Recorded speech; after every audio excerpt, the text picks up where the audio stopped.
Good morning সবাইকে। আজকে যে কথাগুলো বলবো সেগুলো অত্যন্ত ভাইটাল কিছু কথা। দেখুন, আমরা মানুষ তো, আমাদের শরীরটা একটা বৃহদাকার ইঞ্জিন। অনেকগুলো অঙ্গ প্রত্যঙ্গ নিয়ে আমাদের এই শরীরটা গঠিত। তার মধ্যে আজকে আমি বলবো এমন একটা অঙ্গ নিয়ে যেটা না থাকলে আমরা বুঝি মর্যাদাটা কেমন। এটা হচ্ছে দাঁত। দাঁত এমন এক অঙ্গ আমাদের শরীরে, যা না থাকলে আমরা এর আস্বাদ গ্রহণ করতে পারি না, খাবারের আস্বাদ গ্রহণ করতে পারি না। আপনার যদি দাঁত অকালে ঝরে যায়, তাহলে দেখবেন আপনার সামনে একজন চিবিয়ে চিবিয়ে কি সুন্দর রস আস্বাদন করছে, আর আপনি সেখানে চিবাতে পারছেন না, আপনার দাঁতটা নেই। আপনি যখন জন্মান, তারপরেই আপনার দুধে দাঁত ওঠে, তারপরে সেই দুধে দাঁতের পরে নতুন দাঁত ওঠে। সমস্তটাই কিন্তু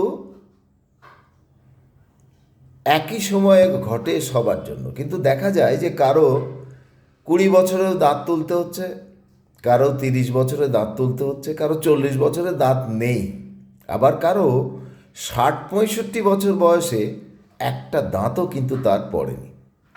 তার কারণটা কি? কারণটা হচ্ছে যত্ন। এখন আমরা এই যত্নটা, দাঁতের যত্নটা কিভাবে করব, সেই ব্যাপারে যদি আইডিয়াটা থাকে, তাহলে কিন্তু অসুবিধা হয় না। ভালোবেসে বাচ্চাদেরকে আমরা চকলেট দিই, বাচ্চারা খুব সুন্দর চকলেট খায়, বেশ চিবিয়ে চিবিয়ে খায়। আমরা কি তারপরে সেই চকলেটটা দাঁতের কোনায় কোনায় লেগে আছে কিনা সেটা দেখি না।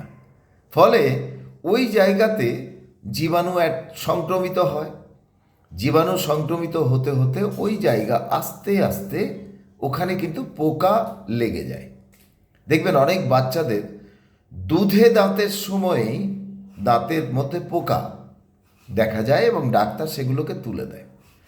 তো সেই পোকাটা যাতে না হয়, তার জন্য চকলেট আপনি দেবেন না কেন, অবশ্যই দেবেন, কিন্তু তারপরে আপনার শিশুকে বা আপনার বাচ্চাকে দাঁতটাকে ধুয়ে পরিষ্কার করে নিন, তাহলে দেখবেন যে ওই জীবাণুটা অ্যাটাক করছে না।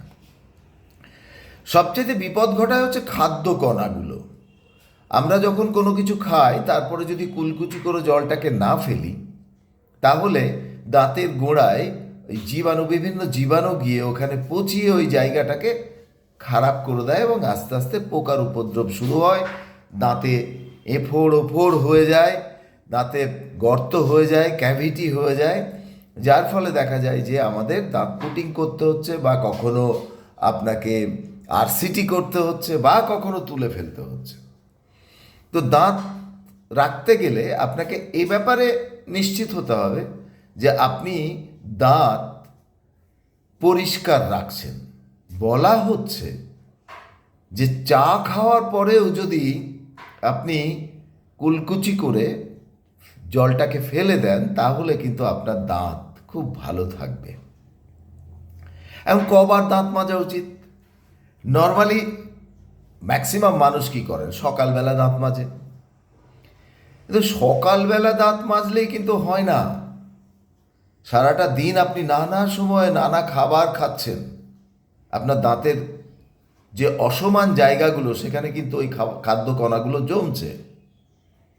এজন্য বলা হচ্ছে আপনি যখনই খাচ্ছেন না কেন, তারপরেও আপনার দাঁত কিন্তু পরিষ্কার করা উচিত। এখন দাঁত কি ব্রাশ করার দরকার? না। আপনি যদি খুব ভালো করে কুলকুচি করে আপনি যদি ওই খাদ্য কণাগুলোকে বাইরে ফেলে দেন, তাহলে দরকার নেই। এইবার আসি আর একটা বিষয়। আমরা অনেক সময় দাঁতের শক্তি দেখায়, অনেকে দেখবেন, অনেক সিনেমাতে দেখবেন বা বিভিন্ন জায়গায় দেখবেন যে কেউ কেউ হাতে বিয়ারের বোতল নিয়ে বিয়ারের যে মুখটাকে দাঁত দিয়ে উপড়ে ফেলে দিল। আপনি জানেন এতে কত দাঁতের ক্ষতি হয়? দাঁতে কখনো বেশি এক্সট্রা প্রেশার দেওয়ার দরকার নেই।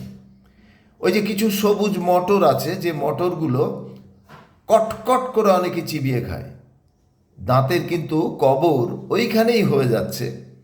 দাঁতে শক্ত কিছু আপনি খেতে পারেন না, কারণ দাঁত সারা জীবনের সঙ্গী আপনার।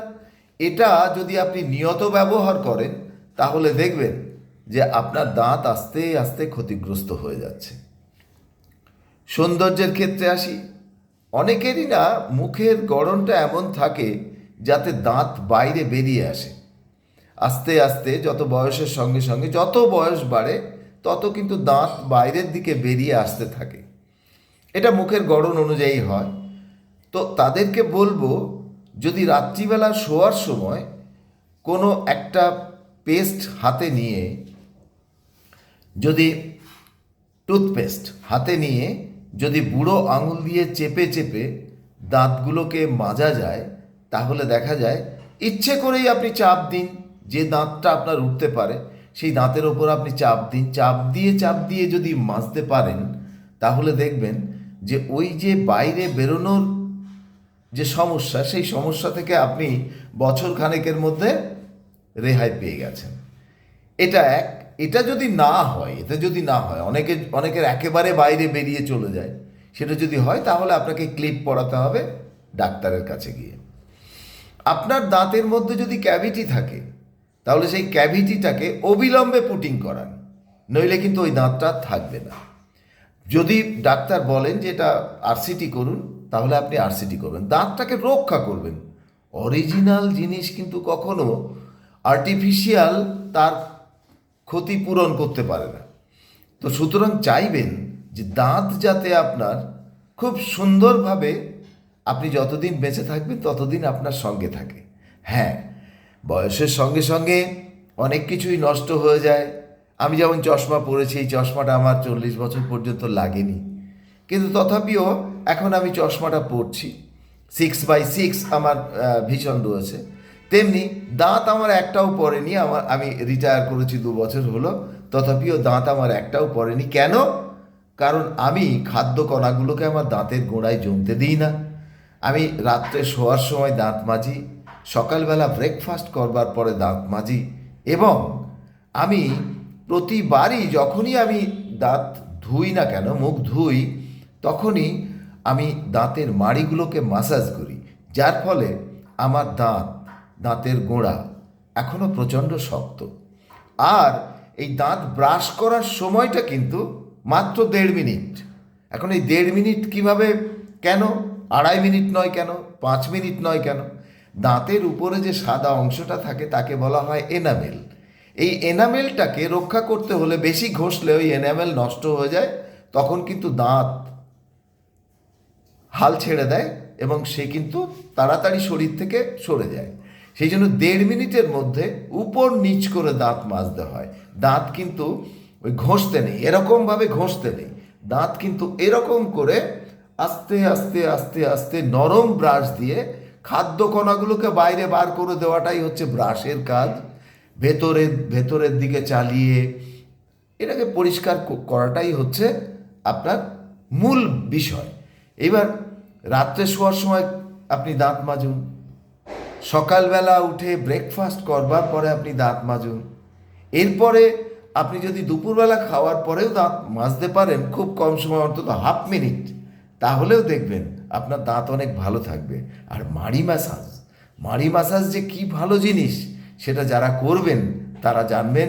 তারা 60 বছরেও 70 বছরেও আঁখ চিবিয়ে খেতে পারবেন দাঁতের জন্য। দাঁত যদি ভালো থাকে আপনার মানসিক শান্তি বজায় থাকবে। ওই যে অনেকে দাঁত বাঁধিয়ে এনে লাগায়, গলার মধ্যে ঢুকে যায়, অপারেশন করে বার করতে হয়। এই দাঁত বাঁধানোর কোনো দরকার নেই, আপনি দাঁতটাকে রক্ষা করুন।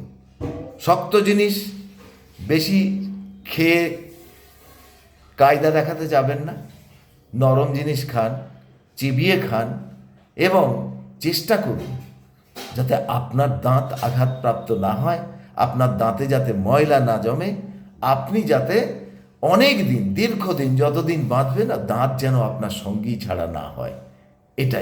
এটাই বললাম আজকের সকালে। ধন্যবাদ, ভালো থাকবেন।